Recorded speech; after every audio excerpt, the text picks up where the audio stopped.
जय हिंद, नमस्कार साथियों, आप सभी का स्वागत है आज की इस वीडियो में। आज हम बात करेंगे क्लास 12th इंग्लिश का जो हमारा चैप्टर है डीप वाटर। बेहतरीन तरीके से देखना, अच्छे लेवल का क्वेश्चन है और आपको अच्छे लेवल का चैप्टर है। आपको इस तरह से रिवीजन करवाएंगे कि आपको जो एग्जाम में क्वेश्चन देखने को मिलेगा उसका आंसर आप जरूर लिख कर आओगे। तो किस तरह से हम ओनली वन आंसर बताएंगे और उससे आपका काम खत्म हो जाएगा। डीप वाटर का कोई सा भी क्वेश्चन हो आप अच्छी तरीके से कर सकते हो। तो बेहतरीन तरीके से देखना और लास्ट तक बने रहना, ताकि जो आपका जो जितने भी डाउट होंगे वो क्लियर करेंगे। एक बार आप ये काम जरूर कर लेना कि जो ये डीप वाटर है इसको आप यूट्यूब पर जाके या फिर कहीं से भी हिंदी में जरूर पढ़ लेना, ताकि जो आपकी हिंदी में कहानी होती है वो माइंड सेट हो जाए और अच्छी तरीके से वो कहानी आपकी याद हो जाए। अगर हिंदी में एक बार आपको कहानी याद हो गई तो समझो कि 50% काम आपका कंप्लीट हो गया है और 50% काम हम यहाँ पर कंप्लीट करवा देंगे। इसलिए जो भी क्वेश्चन आएगा वो आप सीधा करोगे, इसलिए हिंदी जरूर पढ़ लेना। तो शुरुआत करते हैं आज की इस वीडियो की और बेहतरीन तरीके से हम बताएंगे कि डीप वाटर कितनी लाइनों में खत्म करेंगे हम। मात्र 4 लाइनों में, 4 लाइनें आप कंप्लीट कर लेना। आपका जो जितना भी चैप्टर,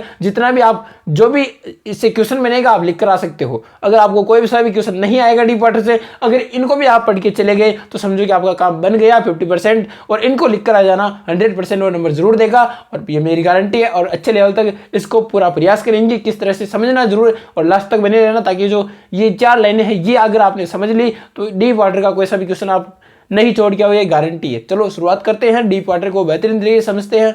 देखो, डीप वाटर को हम ओनली वन आंसर यानी कि ओनली एक आंसर से समझेंगे, जो बेहतरीन तरीके से समझना है। आपने एक बार अगर कहानी नहीं पढ़ी है तो उसको जरूर पढ़ना।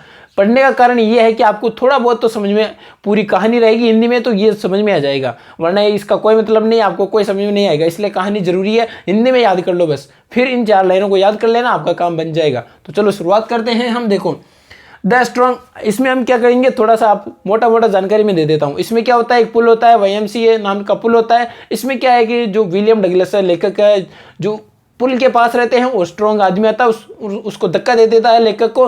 फिर वो बॉटम यानी नीचे पेंदे के वहां चला जाता है और फिर उसके जो हाथ पैर है वो पैरालिसिस हो जाते हैं, ये हो जाता है। तो वो क्या सोचता है कि मैं इस पानी से कैसे निकलूं, मेरी एक अलग ही यात्रा चल रही है। वो फिर दम लगाता है, ऊपर आता है, वापस नीचे जाता है, फिर ऊपर। इस तरह से उसने यात्राएं कंप्लीट की।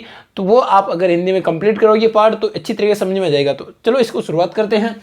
देखो, the strong boy threw him into the pool he at once went to the bottom, यानी कि द स्ट्रॉन्ग बॉय, एक मजबूत लड़का क्या करता है, थ्रू यानी धक्का देना, threw him to the pool यानी पुल में उसने उसको धक्का दे दिया। He at once went to the bottom, यानी कि जो वेंट का मतलब चला गया, यानी कि वो नीचे, पेंदे के नीचे चला जाता है। बॉटम का मतलब होता है पेंदा, जिसको हम कहते हैं ना नीचे वाला एरिया।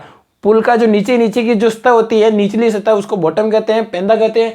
तो देखो, the strong boy threw him into the pool he at once went to the bottom, यानी कि वो नीचे चला जाता है, उसको धक्का दे देता है। उस पुल का नाम जरूर ध्यान रखना, ये रहा YMCA पुल, यानी कि इस पुल का नाम जरूर ध्यान रखना। कौन सा पुल था, YMCA पुल, है ना। इसको अच्छी तरीके से ध्यान रखना। अब देखो अगली line, His lungs were ready to burst, यानी कि जो उसके लंग्स थे, फेफड़े थे, उसमें क्या पानी बनने, हवा बनने यानी फूलने लग गई। इस तरह से जो हम क्या करते हैं, जैसे पानी में जिसको तैरना नहीं आता है वो पानी में जाता है तो वो क्या करता है, सांस लेता छोड़ता है। इस तरह से वो क्या होता है, बहुत ही घबरा जाता है। उस तरह से इसके लंग्स थे, उसके फेफड़े थे, वो भी क्या करते थे, सिकुड़ रहे थे, हवा हो रही थी, इस तरह से ब्रस्ट हो रहे थे। अब देखो, he felt paralysed and crossed into oblivion, यानी कि उसके जो हाथ पैर थे वो क्या थे, पैरालिसिस हो गया, यानी काम करना बंद कर दिया। और पूरा शरीर था ऐसा लग गया जैसे कोई शांत तो स्टिल हो, एक तरीके से चुप्पी रह गई, यानी कि उसमें कोई हाथ पैर हिल नहीं रहे हैं इस तरह से, क्योंकि वो पूरी तरह से नीचे जा रहा है, उसको पता नहीं चल रहा है कि मैं पानी में हूँ, क्योंकि बहुत ही उसके हाथ पैर काम करना बंद कर देते। क्यों कर देते, क्योंकि उसको तैरना नहीं आता है।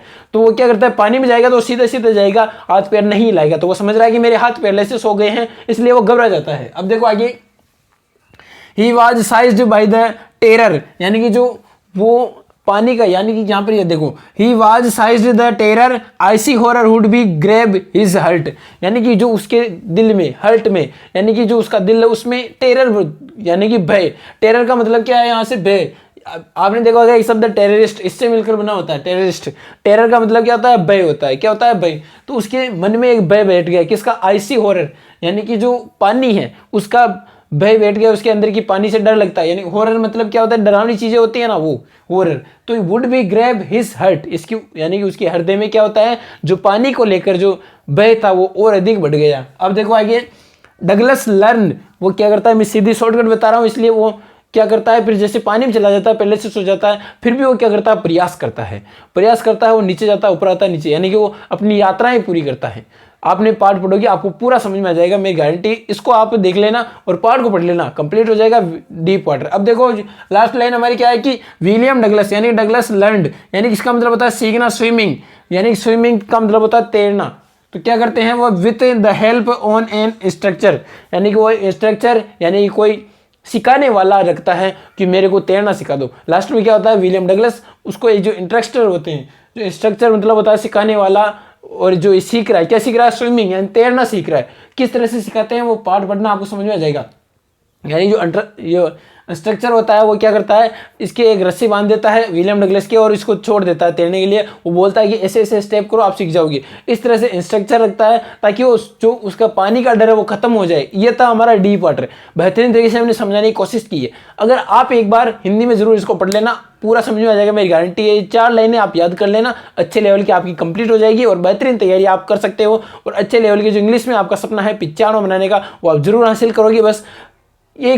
बस आप यही ध्यान रखना कि आप हमारा साथ दो, हम आपका साथ देंगे, और जो मैं बता रहा हूँ वो जरूर कर लेना ताकि कंप्लीट हो जाए। और इसी तरह से हम नए नए अध्याय करेंगे। और आपके बाद जैसे फ्लेमिंगो कंप्लीट हो जाएगी बुक, उसके बाद हम क्या करेंगे, सीधा आपकी जो लेटर हो गया, नोटिस, इनको हम शॉर्ट लाइनों में सीधी शॉर्ट लाइन दे देंगे, जिससे आपका जो कंप्लीट जो राइटिंग सेशन है वो भी कंप्लीट करा देंगे। और जो ग्रामर है उनके भी हम सीधा ट्रिक्स बता देंगे आपको, जिससे आप वहाँ पर एग्जाम में अप्लाई कर लेना, आपके सही निकल जाएगा। तो ये था हमारा डीप वाटर। बेहतरीन तरीके से समझ में आया होगा और अच्छे तरीके से तैयारी करना, आपका रिवीजन भी हुआ होगा, तो इनको याद कर लेना और अच्छे लेवल की आप वहाँ पर प्रदर्शन करके आना। आपके जरूर आपका लक्ष्य है उसको आप जरूर अचीव करोगे, ध्यान रखना। तो तब तक के लिए मस्त रहो, स्वस्थ रहो, पढ़ते रहो। जय हिंद, जय भारत।